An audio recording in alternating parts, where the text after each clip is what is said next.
করছে AGT live 24/7। ये है AGT live 24/7। This is AGT live 24/7। আগামীকাল 3 নভেম্বর ভারতের গণতান্ত্রিক যুব ফেডারেশনের 46তম প্রতিষ্ঠা দিবস।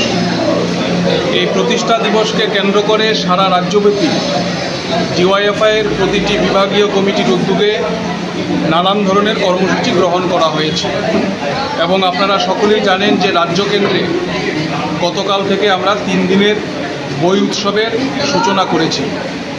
আজকে ডিওয়াইএফআই সদর বিভাগীয় কমিটির উদ্যোগে এখানে বসে আঁকো প্রতিযোগিতা অনুষ্ঠিত হচ্ছে। 5টি বিভাগে এই বসে আঁকো প্রতিযোগিতা অনুষ্ঠিত হবে। অভূতপূর্ব সাড়া এই প্রতিযোগিতাকে ঘিরে পরিলক্ষিত হচ্ছে। খুদে যারা শিল্পীরা আছেন তারা এই প্রতিযোগিতায় অংশগ্রহণ করছেন এবং আগামীকালকে বিকাল 5টায় সংক্ষিপ্ত সাংস্কৃতিক অনুষ্ঠানের মধ্য দিয়ে এই প্রতিযোগিতায় অংশগ্রহণকারী প্রথম, দ্বিতীয় এবং তৃতীয়, চতুর্থ, পঞ্চম স্থান যারা দখল করেছেন 5টি বিভাগেরই প্রতিযোগী এবং প্রতিযোগিনীদের পুরস্কার বিতরণ করা হবে। ফলে আমরা সমস্ত অভিভাবক মণ্ডলী, অভিভাবিকা মণ্ডলী সহ যারা এই প্রতিযোগিতায় অংশগ্রহণ করেছেন তাদেরকে আগামীকাল পুরস্কার বিতরণী অনুষ্ঠানে উপস্থিত থাকার জন্য আহ্বান জানাচ্ছি।